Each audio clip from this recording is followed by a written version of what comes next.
9ஆம் அதிகாரம் 12ஆம் வசனம். இந்த 2022ஆம் ஆண்டின் ஏப்ரல் மாதத்திலே கர்த்தர் நம்முடைய போதகர் மூலமாக நமக்கு தந்த ஆசீர்வாதமான வாக்குத்தத்த வசனம் சகரியா 9ஆம் அதிகாரம் 12ஆம் வசனம். யாரும் ஒரு சத்தமாக வாசிக்கிறோம். நம்பிக்கையுடைய சிறைகளே அரணுக்கு திரும்புங்கள், இரட்டிப்பான நன்மையை தருவேன், இன்றைக்கே தருவேன். ஒரு நிமிடம் கண்களை மூடி நாம் ஜெபித்து கர்த்தருடைய வார்த்தைக்குள் நாம் கடந்து போவோம். நல்ல ஆண்டவரே, உம்மை நாங்கள் துதிக்கிறோம், ஸ்தோத்திரிக்கிறோம். இந்த நாளிலும் உங்களுடைய வார்த்தை மூலமாக எங்களோடு பேசும்.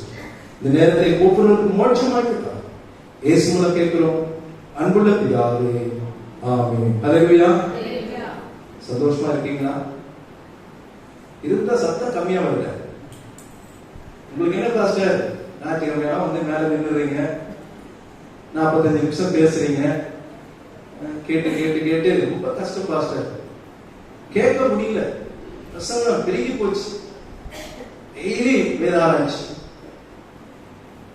ஆனா உலகத்திலே பெரிய ஆசீர்வாதம் தெரியுமா? தேவனுடைய வார்த்தையை நாம கேட்பது. ஹல்லேலூயா. அப்ப கூட நிறைய பேர் சொல்லுவீங்க பார்த்தேன். ஹல்லேலூயா, ஹல்லேலூயா. சரி, இதுக்கு மேல உங்களை கஷ்டப்படுத்துறாங்க கூட. நம்முடைய போதகர்கள் 1ஆம் தேதி இதை தெளிவாக அவர்கள் நமக்கு சொல்லிவிட்டார்கள். இரட்டத்தனையான ஆசீர்வாதத்தை நீங்கள் பெற்றுக்கொள்வீர்கள், நன்மையான காரியங்களை பெற்றுக்கொள்வீர்கள் என்று சொல்லி ஒரு சில உதாரணங்களை அவர் உங்களோடு சொன்னார். யோபுவை குறித்து சொன்னார், யாக்கோபை குறித்து சொன்னார், யோசேப்பை குறித்து சொன்னார். 3 பேரும் நன்மைகளை பெற்றுக் கொண்டார்கள், இரட்டத்தனையான ஆசீர்வாதங்களை பெற்றுக் கொண்டார்கள் என்று சொன்னார்கள். அவர்கள் ஆசீர்வாதங்களை பெற்றுக்கொண்டதை குறித்து உங்களோட அவர் பகிர்ந்து கொண்டார்கள். இந்த நாளிலே இந்த காரியங்களில் தான் அதே நேரத்திலே வாக்குத்தத்தங்களை கொடுக்கிற ஆண்டவர் ஒரு கட்டளையை கொடுப்பார். முதல்ல நீ இதை செஞ்சீங்கன்னா இது ஆசீர்வாதம். ஆசீர்வாதத்தை பாஸ்டர் சொல்லிட்டார், எதை செய்ய வேண்டும் என்று சொல்லி அதன் அடிப்படையில் உங்களோடு ஒரு செய்தியை நான் பகிர்ந்து கொள்ள ஆசைப்படுகிறேன். நம்பிக்கையுடைய சிறைகளே அரணுக்கு திரும்பணும். கர்த்தரிடத்திலே நீங்கள் திரும்பும் போது உங்களுக்கு நன்மை உண்டு, ஆசீர்வாதம். ஹல்லேலூயா. அப்போ ஆண்டவரிடத்திலே நாம் திரும்பி வந்திருக்கிறோமா? கொஞ்சம் யோசிச்சு பாருங்க. இன்னும் ஆண்டவருக்கு விரோதமான பொல்லாத காரியங்களை செய்து, தீய காரியங்களை செய்து, தீயவர்களாகவே நாம் வாழ்ந்து கொண்டிருக்கிறோமா? நம்முடைய நம்பிக்கை என்ன? ஒரு கேள்வி வைங்க. ஒரு மனிதன் ஒருவன்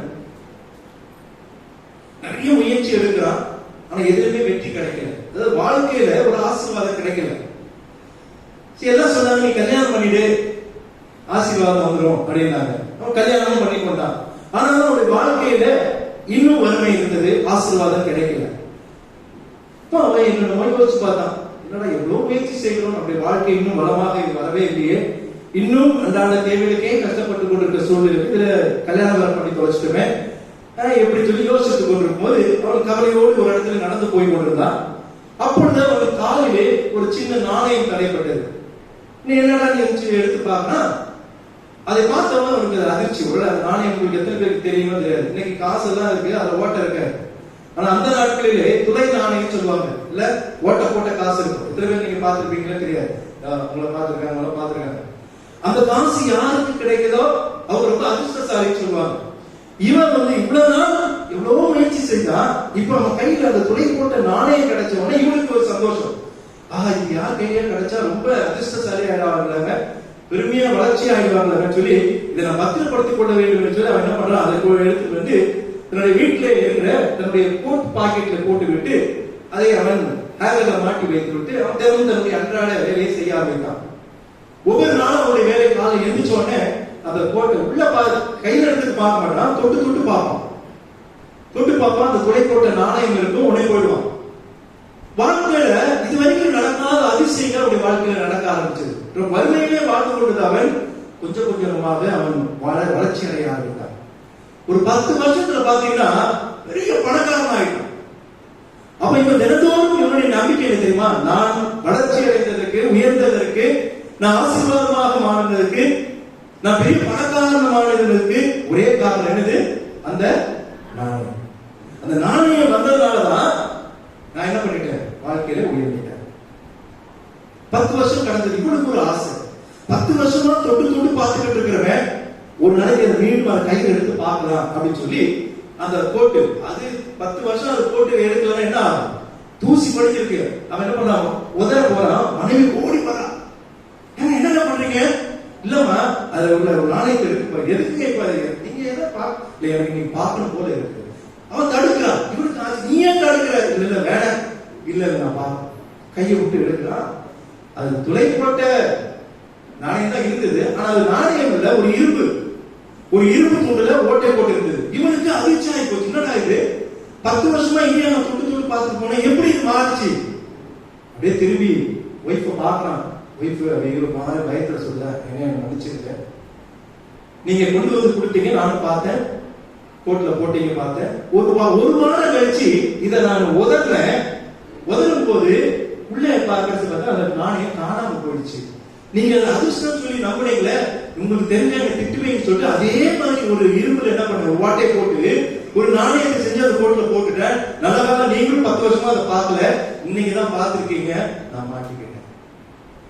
நினைச்சானா, நான் உயர்ந்தது அந்த துளை நாணயத்தினால அல்ல, என்னுடைய முயற்சி, என்னுடைய உழைப்பு, என்னுடைய உண்மை, இதுலதான் நான் ஆசீர்வாதமாக வாழ்ந்திருக்கிறேன் என்று சொல்லி இதுவரைக்கும் நம்பின ஒரு அதிர்ஷ்டத்தை இப்ப என்ன பண்ண அவன் இல்லை என்று அவன் நம்பினான். யோசிச்சு பாருங்க, நீ கூட நம்முடைய வாழ்க்கையில இப்படிதான் நிறைய காரியங்களை நாம் அதிர்ஷ்டமாக நினைத்து செய்து கொண்டிருக்கிறோம். ஆனா நம்முடைய வாழ்க்கையில ஒரே அதிர்ஷ்டம் யார் தெரியுமா, ஆண்டவராகிய இயேசு. அல்லேலூயா. அவரை நீங்க கோட்டு பாக்கெட்ல போட்டுக்கிட்டீங்கன்னா உங்களுக்கு ஆசீர்வாதம் இரட்டத்தனையாக நிச்சயமாக கிடைக்கும்.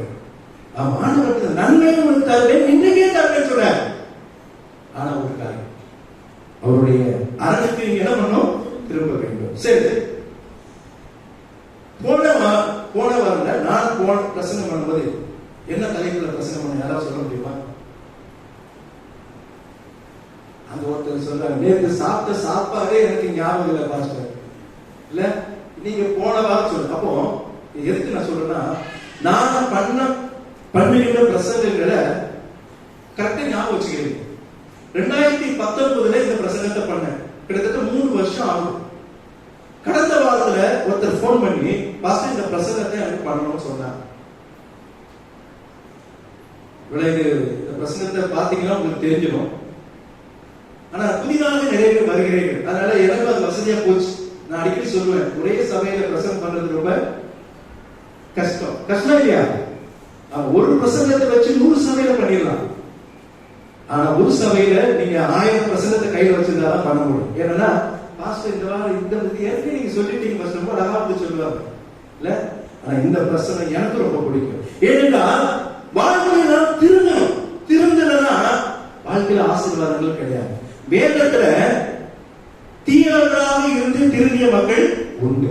அதனால என்னுடைய தலைப்பு திருந்திய தீயவர்கள் என்று கொடுத்தார். ஆண்டவர் சொன்னார், நீ திரும்பி வாருங்கள், நான் உங்களை ஆசீர்வதிப்பேன். இரட்டத்தையான ஆசீர்வாதத்தை 3 பேருடைய வாழ்க்கையில இவர்கள் தீயவர்களாக இருந்தார்கள், ஆனால் திருந்தினார்கள், ஆசீர்வாதத்தை பெற்றுக் கொண்டார்கள். அது யாருன்னா, ஒரு குள்ளன், ஒரு கள்ளன், ஒரு வில்லன். சரிங்களா? இதுதான் என்னுடைய பிரசங்கம். ஒரு குள்ளன் தீயவனாக இருந்து திருந்தி நன்மையை பெற்றுக் கொண்டார். ஒரு கள்ளன் தீயவனாக இருந்து திருந்தி நன்மையை பெற்றுக் கொண்டார். ஒரு வில்லன், வில்லன் சொல்றீங்க, ஆமா வில்லனா இருந்தாங்க, அவனும் இருந்தான், திருந்தி ஆசீர்வாதங்களை பெற்றுக் கொண்டான். இந்த 3 பேருடைய வாழ்க்கையிலே நடந்த சம்பவங்களை நான் சுருக்கமாக சொல்லி நான் கடந்து போகிறேன். முதலாவது குள்ளன். உங்களுக்கு குள்ளனோட சண்டே சின்ன பிள்ளைங்க சொல்லுவாங்க, யாரு? சகை ஒரு குள்ளனாக இருந்தான். அவன் தீய வாழ்க்கை வாழ்வதற்காக தீய எண்ணமுடையவனாக இருந்தான். என்ன அவனுடைய வேலை உங்களுக்கு தெரியும், அவன் ஒரு டாக்ஸ் கலெக்டர், வரி வசூலிக்கக்கூடியவர். நியாயமான வரி வசூலிப்பு இருந்தா அவனை நல்லவன் சொல்லுவாங்க.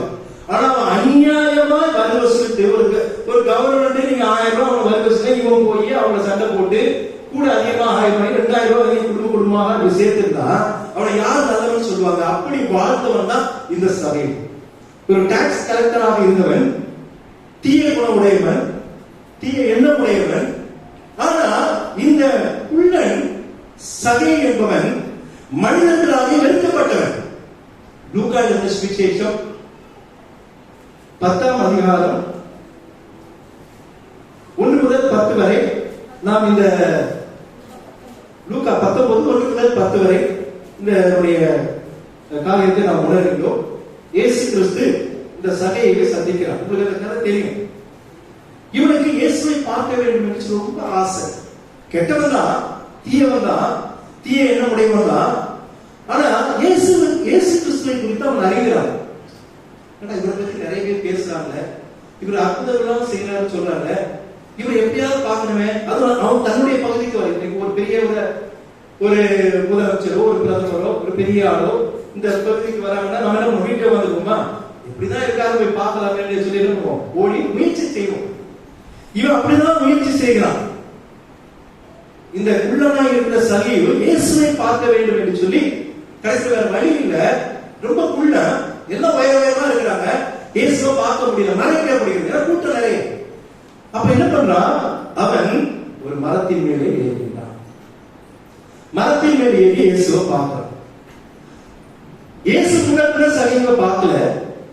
ஆனா இயேசு நடந்து வந்து கரெக்டா அந்த மரத்தை அருகே வந்த போது அண்ணாந்து பார்த்து, சகையே கீழே இறங்கினான், நான் வீட்டில் தங்க வேண்டும். இதை விட ஒரு ஆசீர்வாதம் வேற என்ன இருக்குல்ல? எல்லாருக்கும் ஆச்சரியம், எப்படி சகையின் வீட்டுல இயேசு போவார்? இவன் பாவி, இவன் தீய எண்ணம் உடையவன், இவன் அநியாயமா வரி வசூலிக்கக்கூடியவன். இந்த குள்ளன் வீட்டுக்கு எப்படி இயேசு போவார்? ஜனங்க நினைக்கிறாங்க. ஆனா இதுவரைக்கும் தீய எண்ணம் உடையவனாக இருந்த இந்த குள்ளன் சகையை அவன் உணர ஆரம்பிக்கிறான். அதனால்தான் அதற்கு தலைப்பு உணர்ந்த குள்ளன் என்று சொல்றோம். தன்னுடைய வாழ்க்கையிலே முதல் முறையாக ஒரு உணர்வு அவனுக்குள்ளே வருகிறது. என்னன்னா, இந்த இயேசு பெரிய வல்லமையானவர், கடவுள் வேற சொல்றாங்க, அவரு என்ன நம்ம வீட்டுல வந்து தங்கணும்னு சொல்றாங்களே, இப்படி ஒரே ஆச்சரியம். ஒருவேளை வேற யாராவது என்ன சொல்லுவாங்க, இல்லங்க நீங்க நம்மளை பார்க்கத்தான் நான் வந்தேன், பார்த்துட்டேன், அது போதுங்கன்னு சொல்லி போயிடும். ஆனா இவனுக்கு இது வரைக்கும் அவனுடைய வாழ்க்கையில ஒரு பெரிய சந்தோஷத்தை ஆண்டுடைய வார்த்தையில அவன் பெறுகிறதை பார்க்கிறோம். 7ஆம் வசனத்தை வாசிங்க. அதை கண்ட யாவரும் பாருங்க, ஜனங்கள் முறுமுறுக்கிறாங்க. என்னங்க இவர் பாவியாச்ச, இவர் வீட்டுல எப்படி இயேசு வந்ததனுடைய நோக்கம் என்ன? பாவிகளை ரட்சிக்கவே கிறிஸ்து இயேசு உலகத்தில் வந்தார். ஜனங்கள் பார்க்க வந்தாங்க, ஆனா அவங்களுக்கு உணர்வு இல்லை. ஆனா சகைக்கு உணர்வு வந்துச்சு. இந்த குள்ளன் நொடியிலே அவருடைய வார்த்தை மூலமாக உணராது. அவன் அரணுக்கு திரும்ப ஆரம்பிக்கிறான். என்ன ஒரு சந்தோஷத்துல ஓடினாதுமா அவன். நீ வீட்டுல போய் படிச்சு பாருங்க. அவன் சொன்ன உடனே அவன் என்ன ஏற்றுக்கொண்டு அவன் வீட்டுக்கு மறுபடியாக அழைக்க முன்பதாக தன்னுடைய உணர்வை அவன் கொட்டுகிறான். ஆண்டவன் அவனை குறித்து ஒண்ணுமே சொல்லு, நீ பாவி, நீ அநியாயமா வரைக்கும் செஞ்சிருக்க, நீ தீய எண்ணமுடையவனாக இருந்திருக்கிற, நீ கெட்டவன், நீ இந்த பாவம் ஒண்ணுமே சொல்லல. ஆனா இவன் தன்னுடைய உணர்வை வார்த்தையிலே வெளிப்படுத்துகிறான். ஆண்டவரே,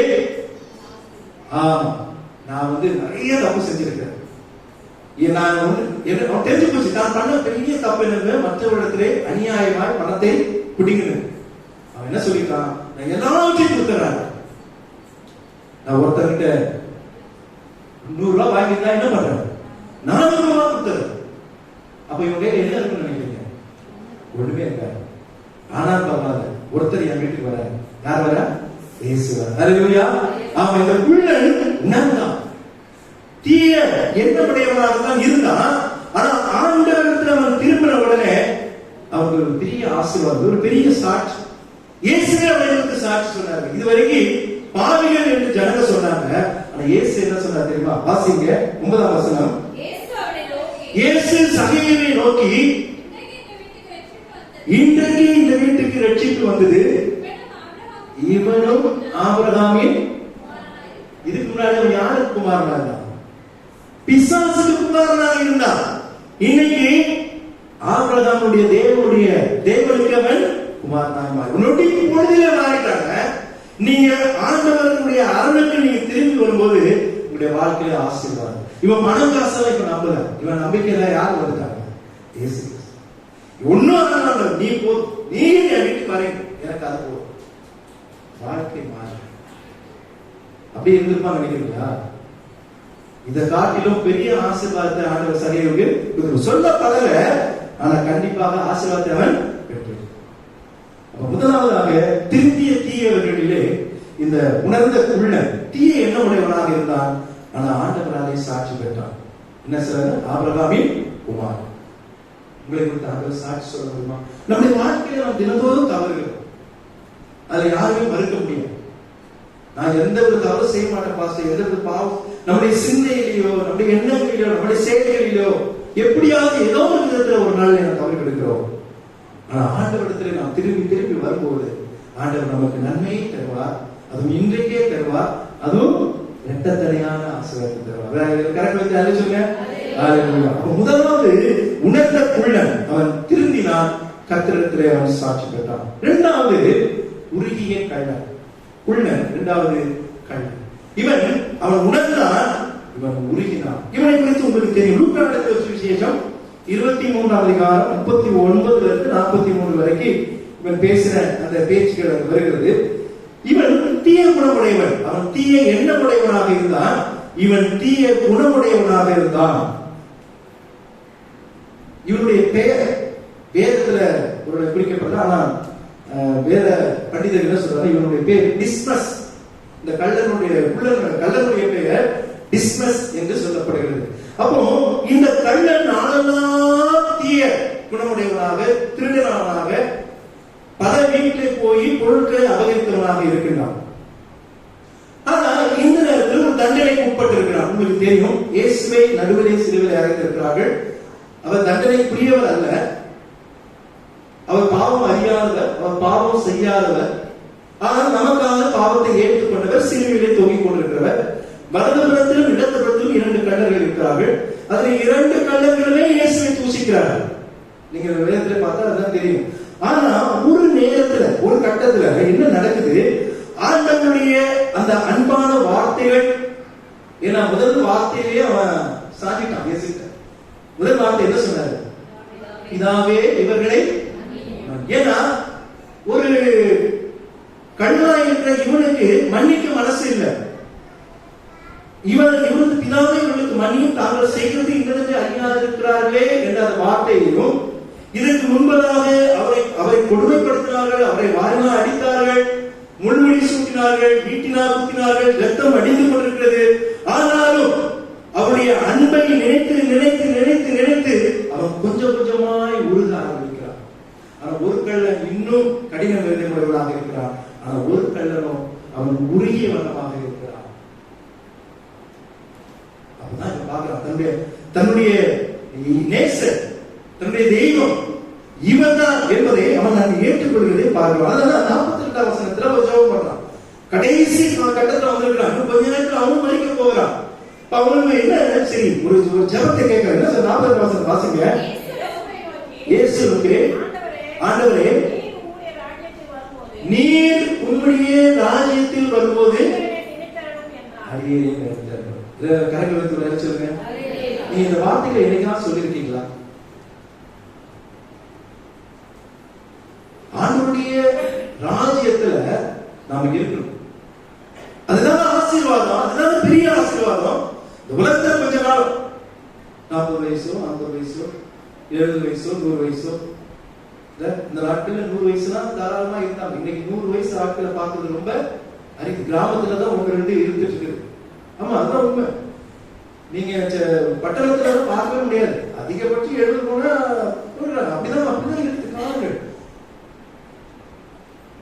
இங்க நம்முடைய வாழ்க்கையில நம்முடைய லட்சியம் தான் ஒரே காரியத்தை நோக்கி தான் இருக்கணும். இந்த உலகம் கொஞ்ச காலம், ஆனா நம்ம எங்க போகிறோம்? பரலோகத்துக்கு போகும். நித்திய காலமாக வாழக்கூடிய ஒரே இடம் என்னது? பரலோகம். இல்லைன்னா நரகமும் நித்தியம், பரலோகம் நித்தியம். அப்ப பரலோக ராஜ்யத்துக்கு போவதற்காக நான் என்ன பண்றேங்க? ஆலயத்துக்கு வருகிறோம், தேவனுடைய வார்த்தையை கேட்கிறோம். எதற்கு? பரிசுத்தத்தை பரிசுத்தம் அடைவதற்காக. ஆண்டவரிடத்தில் திரும்பி வருவதனுடைய நோக்கம் என்னது? இந்த உலக ஆசீர்வாதங்களுக்காக அல்ல, நாம் எங்க போகணும்? பரலோகத்துக்கு போகணும். இந்த கள்ளன் உணர்ந்து கொண்டான். இந்த பிசினஸ் என்கிற கள்ளன் வாழ்நாள் முழுவதும் புதிய குணமுடையவனாக பலவிதமான மக்களுக்கு விரோதமாக செயல்பட்டவன் இன்றைக்கு அவருடைய அன்பினால் ஈர்க்கப்பட்டு ஆண்டவரத்திலே உருகுகிறான். என்ன சொல்றான்? நீ என்னை ராஜ்யத்தை நம்பிட்டான். சரண்டர். அவ்வளவுதான், தெரிஞ்சு போச்சு. கடைசி காலம் கொஞ்ச நேரத்துல தலை சாய போகுது. ஆனா அவன் புரிஞ்சுக்கிட்டான், ஆண்டவர் தான் தெய்வம், அவர் தான் உண்மையான ரட்சகர். அவரை ஏற்றுக்கொள்ள ரெண்டு கண்ணை நினைச்சு நம்ம உருகி இருக்கலாம். ஒரு கண்ணை உணர்ந்தான். ஆண்டவர் என்ன சொன்னார்? இன்றைக்கு நீ என்னுடனே கூட எவ்வளவு பெரிய ஆசீர்வாதம் சொல்லுங்க. பெரிய ஆசீர்வாதம், ஆசீர்வாதம் எனக்கிட்ட 4 மடங்கான ஆசீர்வாதம். பருவம் பெற்றுக் கொண்டாங்க, நொடியில பருவம் பெற்றுக் கொண்டான். ஒருவன் ஆபிரகாமின் குமாரன் என்று சாட்சி பெற்றான். இங்கே இந்த உருகிய கள்ளன் ஒரு பெரிய சாட்சி என்னது? நீ என்னுடைய ராஜ்யத்தில் இருந்தான். ஆண்டவரோடு இருக்கக்கூடிய ஒரு பெரிய ஆசீர்வாதம் இந்த கள்ளனுக்கு கிடைச்சு. குள்ளன் மனமாறினான், ஆண்டுடைய ஆசீர்வாதத்தை பெற்றுக்கொண்டான். இந்த கள்ளன் மனமாறினான், ஆண்டுடைய ராஜ்யத்தை பெற்றுக்கொண்டான். பரலோகத்தில் இருப்பது எவ்வளவு பெரிய ஆசீர்வாதம். அதை இழந்துடாது. நான் அடிக்கடி அதை சொல்றேன். நம்ம வாழ்க்கையில 2 நிச்சயம். மரணம் எப்ப மரணம். நான் நல்ல உடம்பு பாஸ்டர், எனக்கு கல் உடம்பு, நம்ம எக்ஸசைஸ் பாடி, நல்ல கரெக்டா ஃபுட் எல்லாம் எடுத்துக்கிறேன், எனக்கு எந்த நோயும் கிடையாது, மாத்திரை மருந்து எனக்கு தொடர்றதில்லை, எனக்கு சுகர் கிடையாது, பிபி கிடையாது, கொலஸ்ட்ரால் கிடையாது, நான் கண்டிப்பா நிறைய வயசு சொல்ல முடியுமா? யாராவது ஒருத்தர் சொல்லுங்க பார்க்கலாம். சுகரு யாருக்கு இல்ல அதை சொல்லுங்க பாஸ். பிபி யாருக்கு இல்ல, எல்லாருக்கும் பாஸ். ஆனா அது நிரந்தரம் அல்ல. இன்னைக்கோ நாளைக்கோ 10 வருஷமோ 100 வருஷமோ இருந்து போங்க. ஆசீர்வாதம் தெரியுமா? அதை நீங்க பெற வேண்டும் என்றால் ஆண்டவருக்கு திரும்ப. நம்பிக்கையுடைய சிறைகளே அரணுக்கு ஆண்டவருக்கு திரும்ப. மரிக்கும் போது பாவ சிந்தனையோடு பாவத்தோடு நீங்க மரிப்போமானால் நீங்க நரகத்துக்கு தான் போகும். அது நானா இருந்தாலும் சரி, நீங்கள் இருந்தாலும் யாரா இருந்தாலும் சரி, பாவம் செய்கிற ஆத்மா சாப்பிட இந்த மரணம் இல்லை, நித்தியமா நரகம். நீங்க ஆண்டவருக்கு திரும்பணும். ஆண்டவர் விரும்புகிற காரியம் அதான். யோவான் ஸ்நானனுடைய ஒரே பிரசங்கம், வேற எதுவுமே அவன் பேசல. என்ன பிரசங்கம் பண்ணா? மனம் திரும்புங்கள், பரலோக ராஜ்யம். அவன் பிரசங்கம் ஒரே குட்டி பிரசங்கம் தான். நான் வாழ்க்கையில அவங்க கொஞ்சம் பிரசங்கம் பண்ணா ஃபுல்லா இந்த பிரசங்கம் தான். விரியன் பார்த்து குட்டிகளே மனம் திரும்புங்கள், கொல்லாத மாயக்காரரே மனம் திரும்புங்கள். இன்னைக்கு இதெல்லாம் நானும் படிச்சேன். மனம் திரும்புங்கள். முதல் வாரத்துல ஆசீர்வாதத்தை அந்த தருவேன் வாக்கு கொடுத்திருக்கிறார். ரெட்டிப்பான நன்மையை தருவேன், இன்றைக்கே தருவேன். ஆண்டவர் பொய் சொல்கிறவங்க மனுஷர்கள் வாக்கு கொடுத்தா மாறிவிடும். இயேசு வாக்கு கொடுத்தாருன்னா மாறுவாங்க.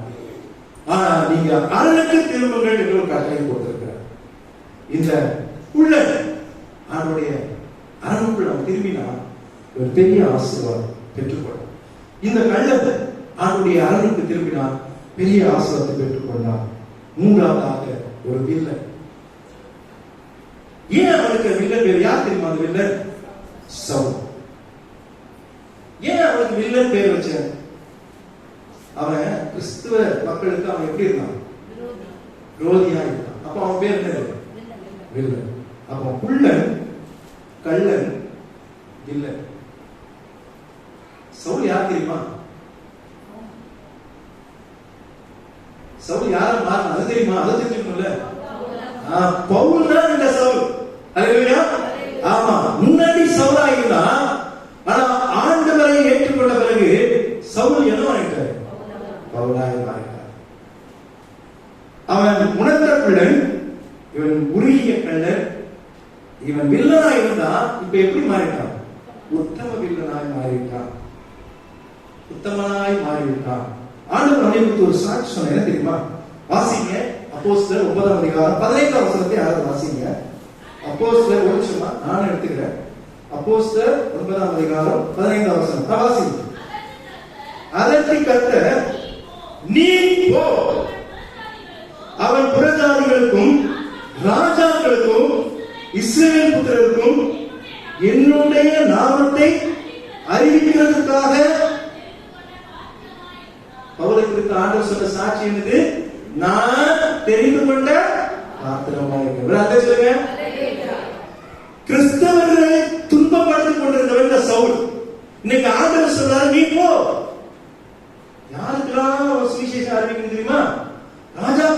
ராஜாக்களுக்கும் எல்லாருக்கும் நீ சுவிசேஷத்தை அறிவிக்கணும். ஏன்னா நான் தெரிந்து கொண்ட பாத்திரம்.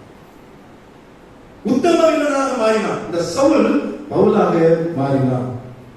ஆனா வாழ்நாள் முழுவதும் தீய மனதுடையவனாக இருந்தான். ஒருவன் தீய எண்ணமுடையவனாக இருந்தான், ஒருவன் தீய குணமுடையவனாக இருந்தான், இவன் தீய மனதுடையவனாக இருந்தான். நீங்க 8ஆம் அதிகாரம் 1-3 வசனங்களை வாசித்தா சவுலுடைய குணம் உங்களுக்கு தெரியும். அப்போஸ்தலர் 8ஆம் அதிகாரம் 1-3 வரைக்கும் வாசிங்க.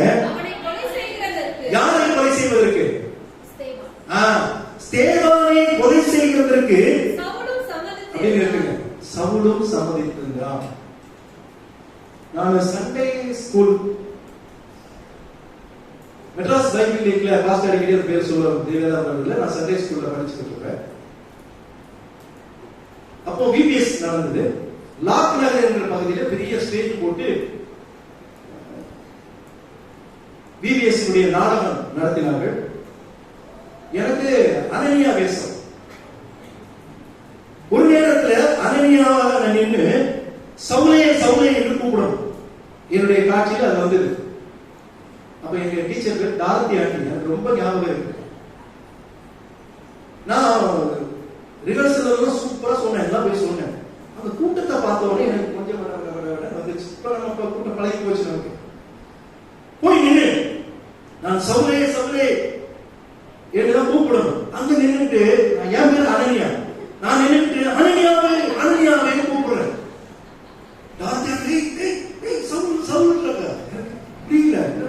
அப்புறம் ஆஹா என் பேரை நானே சொல்லிட்டேன்டா அப்படி சொல்லிட்டா. சவுலே சவுலே எனக்கு இன்னைக்கு ஞாபகம் இருக்கு. இந்த சின்ன வயசுல நடந்த அந்த ஒரு சம்பவம் எனக்கு இன்னைக்கு அந்த சவுலை நான் மறக்கவே முடியாது. அவன் யார் பார்த்தா அவங்க உள்ள வாழ்ந்துருவேன், கல்யாணம் பண்ணுவாங்க, இல்ல நான் மறக்க முடியாது. எனக்கு இல்லதா இருந்தாரு. ஆமா, என்ன அந்த சவுலே சவுலே தான் கூப்பிடணும். ஆனா அனனியாவே அனனியாவை கூப்பிட்ட உடனே எல்லாம் சிரிக்க ஆரம்பிச்சிட்டாங்க. அதுவும் மாதிரி நன்மையா தான் மாற்றினாங்க. சரிங்களா? அப்போ இந்த சவுல் எப்படிப்பட்டவன்? கிறிஸ்துவ மக்களை கொலை செய்வதற்கும் ஆயத்தமாக இருந்தவன் இவன். ஏன்னா அவர் காலத்திலே, நான் அப்படியே தொடர்ந்து வாசிக்குமா, எருசலேமில் உள்ள தேவ சபைகளுக்கு மிகுந்த யாரால தெரியுமா? இந்த சவுல். இந்த சவுல் என்கிற ஒரு மனிதரால அந்த சபை மக்களே துன்பம் அடைந்தார்கள். அப்போஸ்தலர் தவிர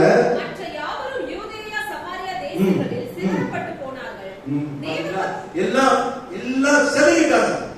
அதுக்கு முக்கிய காரணம் யார் தெரியுமா? சவுல் தான். வில்லன். இந்த வில்லனான ஆண்டவர் பிள்ளைகளுக்கு வில்லனாக இருந்தவன் இந்த சவுல். 3ஆம் வசனத்தை வாசிங்க. அவன் பண்ணது பாருங்க. சவுல் எல்லா வீட்டுக்கும் கிடையாதுங்க, ஆண்டவருடைய பிள்ளைகள் வீடுகள் தோறும் நுழைந்து புருஷரையும் ஸ்திரீகளையும் இழுத்து கொண்டு போய் காவலில் போடிவிட்டு சபையை பாழாக்கி கொண்டு அவங்களுக்கு என்ன பேர் கொடுக்க முடியும்? நல்லவன் தான் கொடுக்க முடியும். என்ன பேர் கொடுக்க முடியும்? வில்லன் தாங்க கொடுக்க முடியும். வில்லனா இருந்தான். ஆனா இப்ப அவன் எப்படி மாறிட்டான்? உத்தம வில்லனாக மாறிவிட்டான். உத்தமனாக மாறிவிட்டான். என்ன நடந்தது? அந்த சம்பவம் தான் நம்ம வேத பகுதியில வாசித்தோம். இவன் போகும்போது சவுலே சவுலே நீ ஏன் என்னை துன்பப்படுத்துகிறாய் என்று சொல்லி ஒரு குரல் கேட்குது. இவனுக்கு யாரு யாரு அப்படின்னு, நீ துன்பப்படுத்துகிற கர்த்தர் நானே. ஆமா, உணர்ந்தாங்க, உருகினாங்க, உத்தமனாய் மாறினாங்க. சவுல் புரிந்து கொண்டான். ஆஹா, எவ்வளவு பெரிய தவறு இல்லை. 3 நாட்கள் கண்ணு தெரியல, தண்டனை. இந்த கண்ணை வச்சுக்கிட்டு, கண்ணை விரிச்சு வச்சுக்கிட்டு எத்தனை பேர் அவன் குடும்பப்படுத்தினான். இன்னைக்கு அவனுடைய கண் என்ன பண்ணல தெரியல. 3 நாள் பார்வை இல்லை, சாப்பிட முடியல, தண்ணி குடிக்க குடியாமல் புசியாமல் 3 நாள் பார்வை இல்லாமல் இருந்தான் இந்த வில்லன் சவுல். ஆண்டவர் நம்மை சந்தித்தார். நான் தெரிந்து கொண்ட பாத்திரம் என்று ஆண்டவர் அழைத்தார். சவுல் ஆண்டவர் அழைத்து, இனி நீ சவுல் அல்ல, நீ பவுலாக. பவுலை போல அப்போஸ்தலர்களிலே அந்த 12 சீஷர்கள் இல்லாத அவர்களை காட்டிலும் மேலான அற்புதங்களையும் செய்தவர் சவுல். நிறைய அற்புதங்களை, பவுல் நிறைய அற்புதங்களை செய்தார். இறந்து போனவனை கூட என்ன பண்ணான்? உயிரோடு இருக்கிறான். உண்மையா இல்லையா? இந்த வைதாபத்தில் சவுல் பவுல் பிரசங்கம் பண்ணிக்கிட்டு இருக்க பிரசங்கம் மட்டும் என்னுடைய நோக்கம். ரொம்ப நேரம் இழுத்து அடிக்கக்கூடாது. ஜனங்க என்ன பண்ணுவாங்க? இப்பயே ஒரு சில தூங்குறீங்க தெரியுமாங்க? நான் எனக்கு தெரியும், நோட் பண்ணிட்டேன். தூங்குறாங்க. இந்த பவுல் என்ன பண்ணிருக்கிறாரு? ரொம்ப நேரம் பிரசங்கம். அதனாலதான் மாடியை கட்டி வச்சுட்டு பிரசங்கம் பண்ணக்கூடாது. தூங்கிட்டு என்ன பண்ணுவாங்க? மாடி வந்து விழுந்துருவாங்க. விழுந்தா என்ன ஆவாங்க? இறந்து விடுவாங்க. இறந்து போனா நான் பவுல் இல்லை, உயிரோட இறக்க முடியாது. இங்க ஐத்தியங்கிற ஒரு மனுஷன் தான் பிரசங்கம் பண்ணி கொண்டிருந்த பவுல் மாடி மேல பிரசங்கம் பண்ணி தான் தூங்கிட்டான். தூங்கினா என்ன பண்ணிட்டான்? மேல வந்து பொத்து விழுந்துட்டான். விழுந்தவன் செத்து போயிட்டான். ஆமா, பவுலுடைய பிரசங்கத்தை கேட்டு செத்து போயிட்டாங்க. விழுந்து செத்து போயிட்டான். ஆனா பவுல் நம்ம போய் அவனை உயிரோடு எழுதினார். அல்லேலூயா. கிறிஸ்துவர்களுக்கு விரோதமாக வில்லனாக கிறிஸ்துவ மனிதர்களை கொலை செய்வதற்கும் அவன் ஆயத்த உள்ளவனாக இருந்தவன் இன்னைக்கு மற்றவங்க பவுலை பார்த்து பயப்பட ஆரம்பிச்சாங்க. மற்றவங்க இனி கிறிஸ்துவத்துக்கு ஏதாவது செய்யணும்னா பயக்கிறாங்க. ஏதுமா அவங்க கூட்டத்தில் யார் இருக்கா? பவுல். பவுல் நிறைய அற்புதங்களை செய்தார். வல்லமையானவர். அநேக நிருபங்களை எழுதினார். இன்றைக்கு நமக்கு ஒரு முன்மாதிரியாக இருக்கிறார். ஏனென்றால் ஆண்டவர் தெரிந்து கொள்ள பார்த்தோம். வில்லனாக இருந்தவர் உத்தமனாக மாறிவிட்டார். திருந்த வேண்டும் என்று ஆண்டவர் விரும்புகிறார். இந்த கால வேளையிலே அந்த ஒரு காரியத்தை மனசு வச்சு எல்லாரும் பாவம் செய்து தேவ மகிமை அற்றவர்கள் ஆனோம் என்று வேதத்தில் வாசிக்கிறோம். அது எப்படி இருக்கிறோம்? நாளெல்லாம் வார்த்தைகளை கேட்டுக்கொண்டே இருக்கிறவங்க. அது இந்த 2 டேஸ் வந்துச்சுன்னா யோபுவை குறித்து நிறைய காரியங்களை நாம் அறிந்து கொண்டே வருகிறோம். நாம் மாறி இருக்கிறோமா? ஒரு குள்ளன் மாறினான், ஒரு கள்ளன் மாறினான், ஒரு வில்லன் மாறினான். நாம் மட்டும் மாறதே கிடையாது. வாழ்க்கையில நம்ம மாறவில்லை என்றால் நம்முடைய முடிவு பரிதவிக்கக்கூடியதாக, நம்முடைய லட்சியம் எல்லாம் ஆண்டவரை சாட்சி பெற்ற மக்களாக வாழும். அந்த பரலோக வாழ்வுக்கு நாம் வாழ வேண்டும். உணர்ந்த புள்ள, உருகிய கள்ளன், உத்தம இல்லை, ஒரு சகையை போல வாழும், ஒரு டிஸ்பஸ் என்ற கள்ளனை போல வாழும், ஒரு பவுனை போல நீங்க வாழும். நிச்சயமாக நாங்கள் பெரிய காரியங்களை செய்யலாம். ஆகவே திருந்துவோம், ஆண்டவருடைய அரவணைக்கு திரும்புவோம். அப்பொழுது கர்த்தர் சொன்ன ஆசீர்வாதம் இரட்டத்தனையான நன்மையை தருவோம். அது என்னைக்கு தருவோம்? நாளைக்கு இல்லை. நீ இன்றைக்கு திரும்பினா இன்றைக்கே உண்டு, நாளைக்கு தான் கிடையாது. அன்னைக்கு ஆண்டவருடைய ஆசீர்வதிப்பார். அல்லேலூயா. ஆசீர்வாதம் வேண்டும் என்றால் ஆண்டவருடைய அரணுக்கு திரும்புங்கள். கர்த்தர் பெரிய காரியங்களை நமக்கு செய்வார்கள். ஆமாம்.